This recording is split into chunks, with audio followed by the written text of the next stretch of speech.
Decíamos al final de primera sesión del día de hoy que en la tragedia griega los héroes difícilmente mueren. Y esto tiene una explicación porque la muerte, jóvenes, la muerte es una salida para el dolor. Y en el mundo griego, escaparte del dolor es como tratar de huir de la fuerza de los dioses y de la fuerza del destino, ¿sí? Y esto te convertía automáticamente en un ser humano común y corriente, porque tú y yo estoy seguro que muy difícilmente estaríamos dispuestos a soportar toda la carga de dolor que nosotros observamos que pesa sobre los hombros de los protagonistas de las tragedias griegas. Es muy difícil. No por nada los dramaturgos seleccionan a estos personajes de la mitología griega que por su inteligencia, la astucia o por su fuerza destacan por encima de todos los demás personajes. Porque ellos son capaces de enfrentar el dolor, son capaces de enfrentar estos golpes tan nefastos que la vida empieza a lanzarles. Y precisamente en ello, en esta especie de actitud estoica frente al dolor, es cuando nosotros nos encontramos ante una de los elementos que Aristóteles va a considerar como parte como parte indiscutible de lo trágico, ¿no?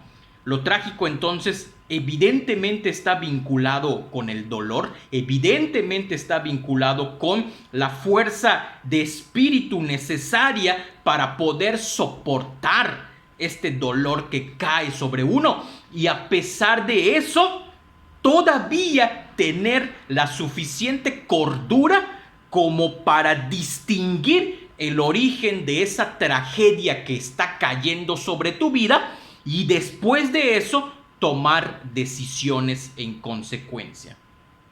Claro, o sea, en ese sentido, la muerte sería una salida muy fácil para los personajes de las tragedias, porque, ay, sí, voy a sufrir mucho, pero en algún momento va a llegar la muerte a liberarme. La muerte es liberación, ¿sí? La muerte, a pesar de todos los tabúes que pesan sobre ella en la sociedad en la que vivimos y obviamente también en la sociedad del mundo griego, la muerte es una salida, la muerte es un alivio a veces para la carga tan nefasta de problemas y de cosas que existen en la vida. Ojo, no estoy diciendo que te suicides, ¿eh? No estoy diciendo que si estás pasando problemas el día de hoy, digas, bueno, o sea, pues ya el maestro dijo que es más fácil morirse. No. Lo que convierte a un ser humano en ser humano, sea hombre, sea mujer, lo que nos convierte en seres humanos es nuestra capacidad siempre de enfrentar los problemas para encontrar soluciones.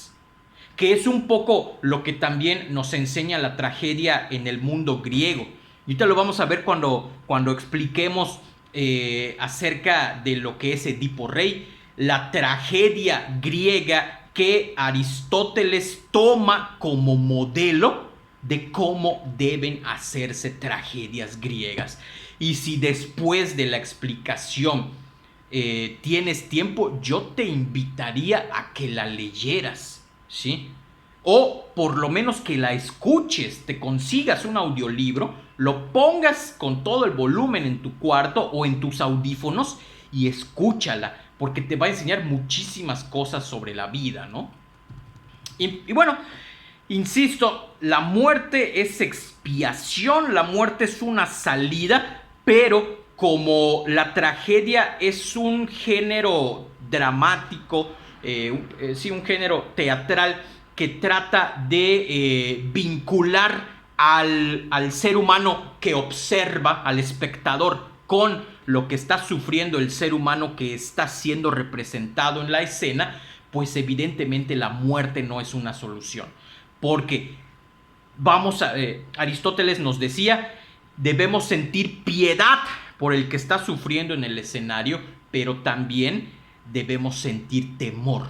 El temor, jóvenes, es un mecanismo natural que tenemos los seres humanos, bueno, no creo que no solo los seres humanos, para empezar, bueno, en el caso de los seres humanos, sí, para empezar a pensar en cómo reformular aspectos de nuestra vida. O por lo menos a ser más conscientes acerca de que la tragedia en algún momento puede llegar y que en el momento en el que eso suceda, todo el dolor que produce dicha tragedia no termine por consumirnos ni destruirnos. La tragedia griega en ese sentido sería excelente como un mecanismo de educación emocional, porque nos permite comprender que la tristeza, la melancolía, la depresión, llámale como quieras, el dolor, forman parte del abanico de emociones que experimentamos los seres humanos y que precisamente por eso debemos ser capaces de soportarlos, de entenderlos para poder dominarlos. Aquí los griegos, la tragedia griega trata de buscarle la cuadratura al círculo, como dirían, de tratar de mantener a raya las emociones y los sentimientos a partir de la racionalidad. Y esto vincula muy claramente la tragedia griega con la filosofía. Jóvenes, la historia de la filosofía en el mundo griego no es otra cosa que la búsqueda por diversos caminos de mecanismos lo suficientemente capaces para mantener una disciplina en la razón, en la racionalidad, para que absolutamente todos los actos que lleves a cabo, absolutamente todas las decisiones de vida que tomes, sean perfectamente pensadas. Claro, hay veces que por tomar decisiones a la ligera, porque en ese momento la persona que me estaba proponiendo un negocio me emocionó con sus palabras, o porque tal persona me habló bonito acerca de ir a un determinado país o vivir una determinada experiencia, pues por esa emoción que me causó tomo la decisión de llevar a cabo eso. Muchas veces las decisiones que nosotros tomamos guiados por emociones, pero no sopesadas por el juicio de la razón, terminan siendo auténticos desastres. Incluso, jóvenes, una selección de pareja, de novios, de novias, ¿sí? Pasa por eso. Me gusta, me emociona, me enciende cosas que nunca había sentido en la vida, pues ella es la indicada y resulta ser que es la persona que te está destruyendo la vida en estos momentos, ¿no? Bueno, parte de esto, insisto, la tragedia griega nos ayudaría a entender mucho cómo el dolor no tiene que ser una fuente eterna de sufrimiento, sino que una vez comprendido este sufrimiento, nosotros podamos desarrollar mecanismos para comprender qué es lo que nos está llevando a ese dolor y en esa medida tratar de tomar decisiones mejor pensadas con eventos futuros que pudieran parecerse a lo que nosotros en este momento estamos viviendo, ¿no? Bueno, más adelante Aristóteles nos da, esos son algunos puntos muy importantes acerca no solo de cómo debe escribirse una obra de teatro de corte trágico, sino también, bueno, de corte comedia también, sino también para entender un poco acerca de la mecánica que uno como escritor tiene que seguir.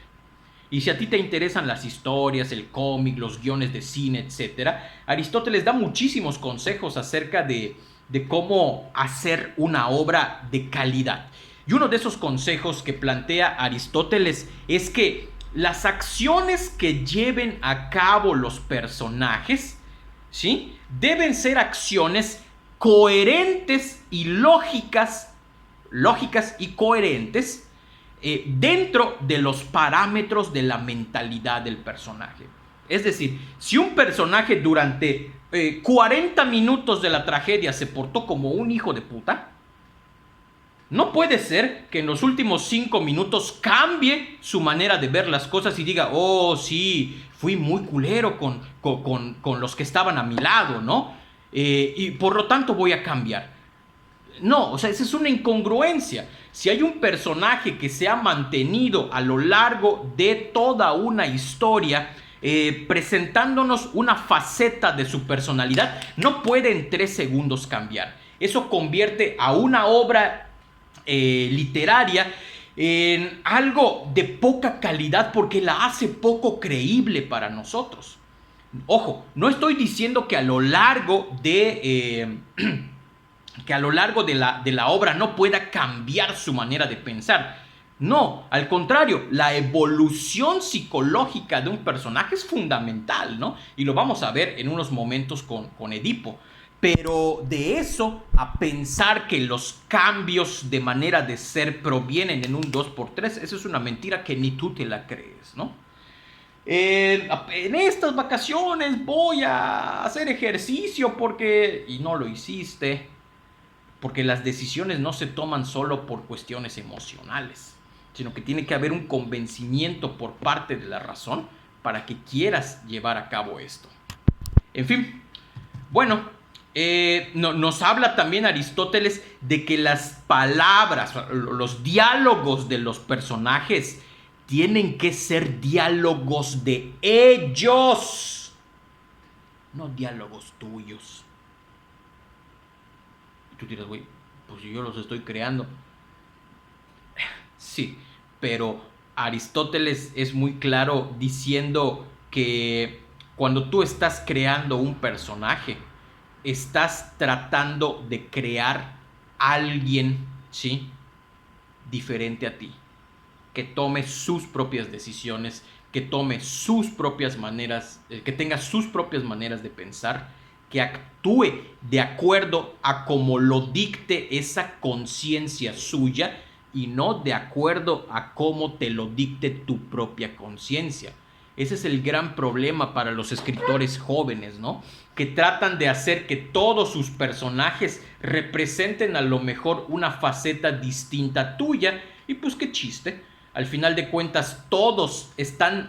Es un diálogo aparente entre ellos, porque al final de cuentas nunca van a cuestionarse de fondo la manera de pensar que ellos tienen, ¿no?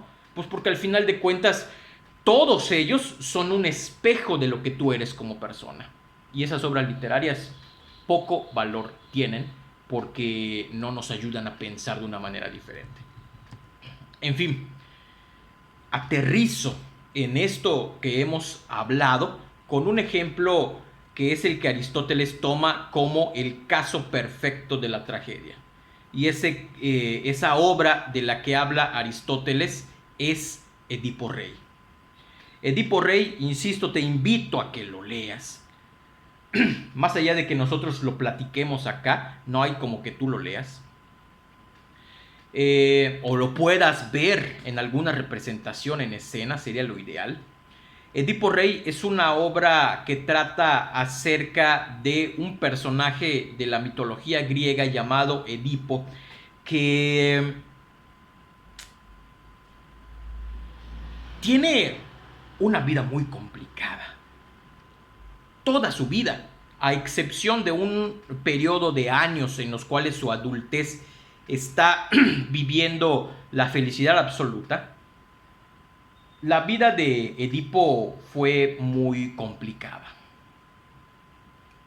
Voy a explicar el argumento de la obra y posteriormente vamos a encadenar con lo que es en sí el mito de Edipo. La obra Edipo Rey empieza cuando un grupo de adultos mayores, de estos sabios. Acuérdense que en Grecia los adultos mayores son las personas consideradas como sabias. Un consejo de estos va con Edipo a pedirle por favor, a suplicarle que los ayude a detener la tragedia que está cayendo sobre la ciudad de Tebas, de la que él es rey.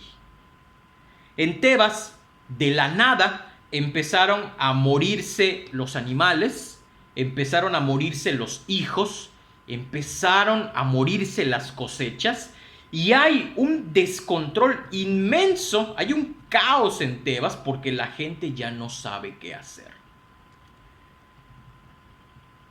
No es de a gratis. Acordémonos de la religiosidad en el mundo griego. Estos personajes, este coro de ancianos de Tebas,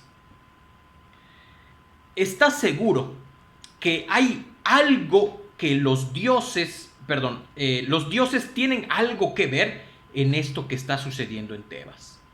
Y efectivamente ellos llegan con Edipo diciéndoles, pues no sabemos qué es lo que está sucediendo, pero esto pareciera ser una especie de maldición.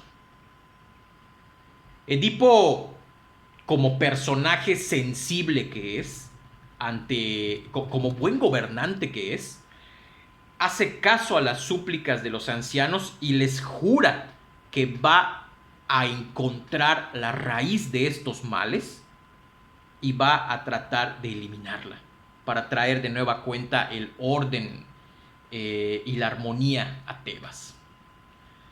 Edipo sabe que hay algo que está sucediendo y que los dioses son los responsables. Y bueno, aquí el asunto es que Edipo empieza a hacer sus investigaciones. Y como sabe que hay algo mágico detrás de lo que está sucediendo, manda llamar a un anciano adivino que se llama Tiresias.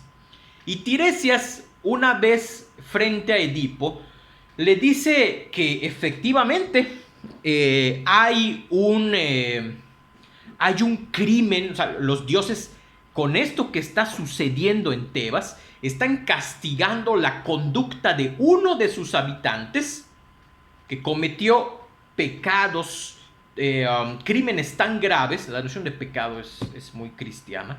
Crímenes tan graves que hasta que no se le castigue, la ciudad va a seguir sufriendo.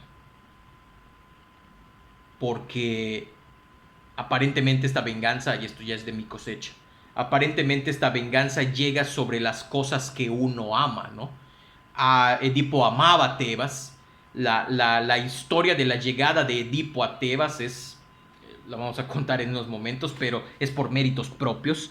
Y bueno, Edipo pues le hace caso a Tiresias y le dice a su gente que empiecen a buscar a esa persona que cometió crímenes tan graves y que la lleven frente a él para castigarlo, porque debido a su culpa es que Tebas está sufriendo. Y las investigaciones van y las investigaciones vienen y no dan con el culpable. Edipo manda llamar a Tiresias en una segunda ocasión y le dice: oye, quiero que me expliques qué es lo que hizo esta persona para haber atraído de ese modo la ira de los dioses. Y Tiresias le dice: bueno, pues el problema es que el tipo que están buscando ustedes es una persona que mató a su padre y que el día de hoy está casado con su madre. Pues obviamente Edipo se sorprende porque piensa que no había una persona capaz de llevar a cabo estas dos graves atrocidades. O sea, dentro del mundo griego, hay, como en todas las culturas, hay tabúes, hay cosas prohibidas, pero matar a tu padre y haberte casado con tu madre, lo cual implicaba tener relaciones sexuales con ella, eran cosas que, pues obviamente que se tenían que castigar porque no eran correctas. Y Edipo empieza a buscar, empieza a peinar toda la ciudad y no dan con el delincuente. Mientras esto va sucediendo, se empieza a generar una preocupación cañona en Edipo que si tú, insisto, escribes historias, tienes que notar ese clímax al que la acción de la tragedia te lleva. Por eso Aristóteles se emociona cuando habla de Edipo Rey, porque es una tragedia tan bien pensada en cada uno de sus aspectos que tú dices, esta onda la escribió un vato del siglo XXI, ¿no? O sea, la capacidad de entender la condición humana por parte de Sófocles, el autor de la tragedia, es inmensa, ¿no? Y bueno, sigue avanzando la obra y mientras avanza, Edipo empieza primero una especie de desconfianza, luego temor, luego pavor, o sea, va aumentando la intensidad del miedo, porque él empieza a darse cuenta que ya no está quedando más hombres que pudieran ser los responsables en Tebas acerca de esto que sucedieron. Entonces, no, güey, no puede ser que sea yo. Pues si yo en ningún momento maté a mis padres están vivos en el reino donde los dejé. Y bueno, Edipo manda, o sea, no aguanta la desesperación y empieza a urdir dentro de su cabeza. Y observen cómo Edipo, de ser un personaje estar dentro de la felicidad, de ser un personaje completamente racional, un personaje ecuánime, empieza a caer en la desesperación y su facultad racional, que es la que debía controlar todo, empieza a destruirse lentamente y empieza a cometer y a pensar cosas que nada que ver. En una de esas, Edipo empieza a pensar que su cuñado, que si no estoy mal creo que se llama Creonte, Edipo empieza a pensar que Creonte y Tiresias están en mancuerna, ¿sí? Están urdiendo un plan para sacarlo del poder. Porque obviamente como hombre que era, Creonte era el que si Edipo se iba, él subía al trono. Entonces empieza a pensar Edipo que esto es una manipulación de carácter político para intentar sacarlo del poder. Y Edipo empieza a enfurecer y tú sabes bien que la furia cuando llega a nosotros nos hace tomar malas decisiones. Edipo manda llamar a Tiresias de nuevo y le dice, óyeme bien, yo sé que tú eres muy famoso, yo sé que tú eres el adivino mejor reputado en toda Grecia y sin embargo, si no me dices quién es el culpable específico de todo esto, te voy a matar. Tiresias, pues obviamente prefiere la vida, ¿ok? Y nos hace revelarnos la verdad. Y Tiresias, en la parte cumbre, ¿sí? En la parte de mayor clímax de la obra, nos revela quién es el culpable. Y dice, la persona que estás buscando con tanta desesperación, la tienes en esta misma sala. Está frente a tus propios ojos. No lo has querido ver, porque tienes una cerrazón en tu conciencia que hace que no puedas percibir claramente las cosas. Pero aquí está. Y Edipo empieza a atar cabos en su cabeza. Y Edipo es cuando le llega esto que que es esta como revelación repentina. Y Edipo se da cuenta que aquel criminal que había matado a su padre y se había casado con su madre era él mismo. ¿Te imaginas? O sea, en ese momento, en cuestión de unos minutos, porque Aristóteles es muy claro en esto, la duración de la historia de una tragedia no debe pasar el periodo de un sol. Es decir, no debe llevar más de un día. O sea, digamos que en términos de historia, la tragedia de Edipo Rey se desarrolla en aproximadamente 45 minutos, 1 hora, 2 horas a lo mejor. El tiempo cronológico de la obra. Como en unos pocos minutos, toda esta estabilidad que vivía Edipo, esta bonanza, este saberse como un ser humano dichoso, como un ser humano superior y favorito de los dioses, termina convertido en una persona de lo más asquerosa, y él se siente de esa manera. Una indignidad terrible, pero sobre todo él empieza a sentirse mal consigo mismo porque sus ojos, su racionalidad no le permitieron ver la verdad que era tan evidente. Caído en la soberbia, cegado por ella, Edipo empieza a culparse a sí mismo por todo esto que está sucediendo. Y obviamente, antes que pensar en él, empieza a pensar en los pobres habitantes de Tebas que debido a su culpa están sufriendo.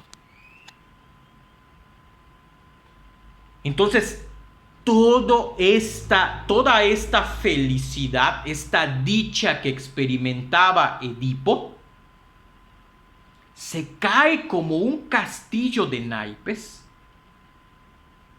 con esa velocidad. E imagínate que tú, feliz el día de hoy, de pronto te digan: oye, ¿sabes qué? Tu papá estaba viniendo de camino al trabajo y se mató en su coche. ¿A poco no? Ese tipo de cosas te van a cambiar el mundo. Cosas que no puedes controlar. Y esa es quizá la peor frustración que puede sentir humano ante la muerte, ante el dolor y ante la tragedia, porque son cosas que tú no puedes dominar. No importa qué tan chingón o chingona crees que seas, no lo puedes dominar. Edipo había tenido una historia de éxitos a lo largo de toda su vida. Y por ello se convirtió en gobernante de Tebas. Él no nació en Tebas. Él llegó y debido a que ayudó a la ciudad con un monstruo llamado la Esfinge, lo convirtieron en gobernante de Tebas, pero no era gobernante de Tebas. Llega, y esta es una de las partes también que Aristóteles dice que es fundamental para tener una tragedia. Llega el momento del reconocimiento, es decir, de entender por qué están sucediendo las cosas. Y es cuando llega uno de, si no estoy equivocado, es uno de los sirvientes. Lo mandan traer, mueve sus influencias de tipo y lo mandan traer. Y bueno, este sirviente, si no estoy mal, perdón si me equivoco, si no estoy mal, este era un sirviente que había estado bajo los verdaderos padres de Edipo. los padres vivos de Edipo que él conoció, o sea, los padres con los que Edipo estaba familiarizado, pues, no eran sus verdaderos padres, eran sus padres adoptivos. Resulta ser que este sirviente les dice que Tiresias le había dicho a sus padres, a los padres verdaderos de Edipo, que se deshicieran, no sé si Tiresias o un oráculo, no estoy seguro si fue Tiresias, les había dicho a los padres de Edipo que apenas naciera esa criatura, la mataran, porque iba a traer desgracias a la ciudad de la que ellos eran gobernantes. Y casualmente este oráculo les dice, bueno, a ti te va a matar, Layo, rey, te va a matar.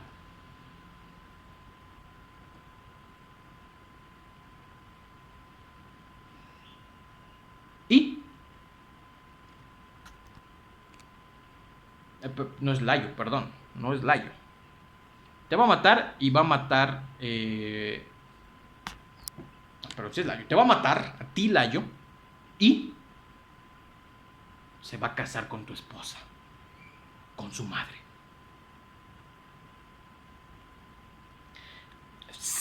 Fieles a los oráculos, Layo y Yocasta mandan llamar a este sirviente para que tomara al bebé y que lo matara.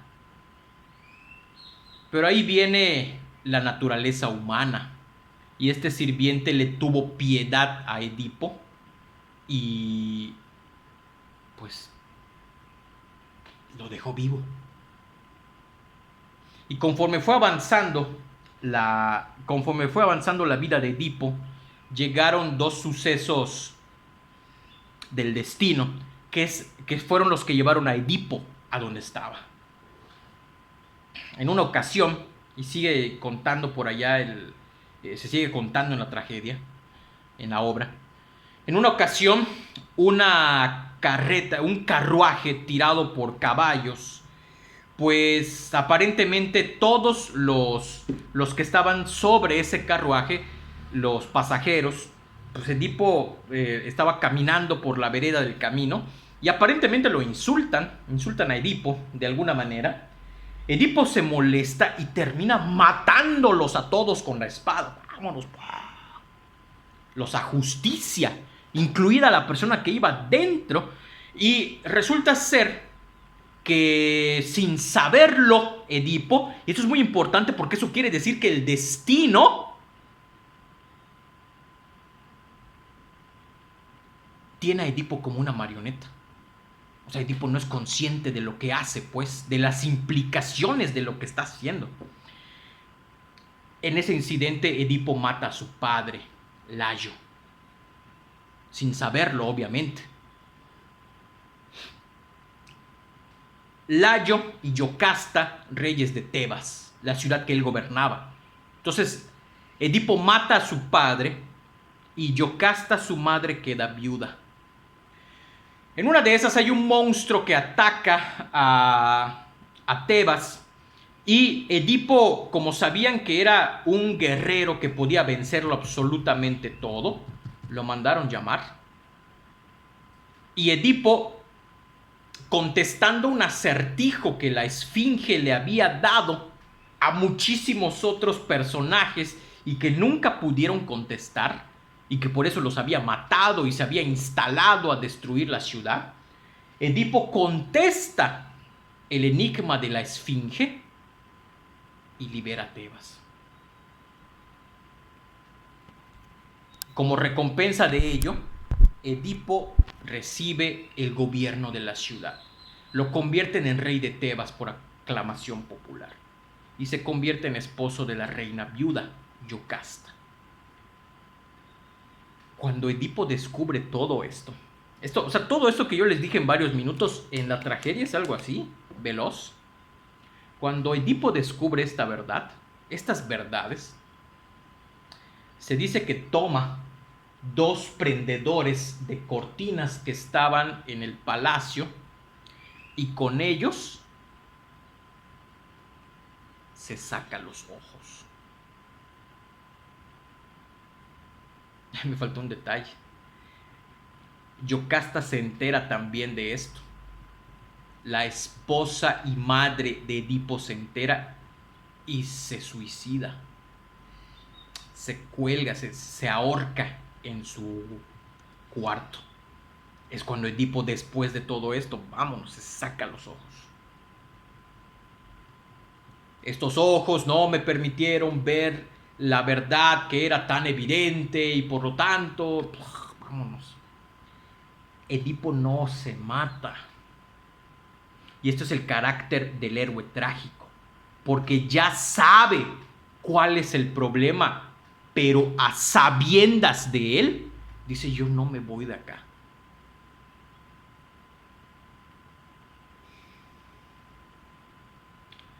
Edipo, pues obviamente tiene que tomar una decisión.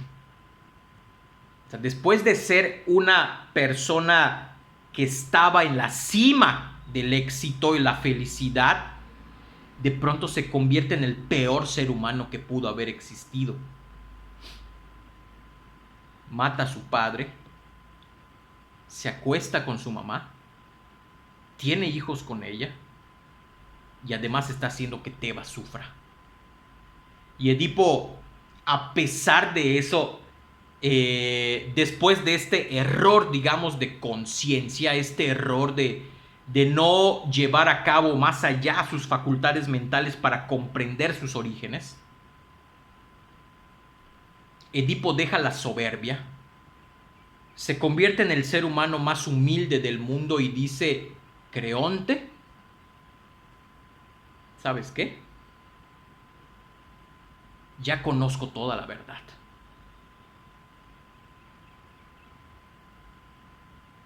Me voy a exiliar de Tebas. Te voy a dejar a ti al frente del gobierno y saca adelante a esta ciudad que tanto amo.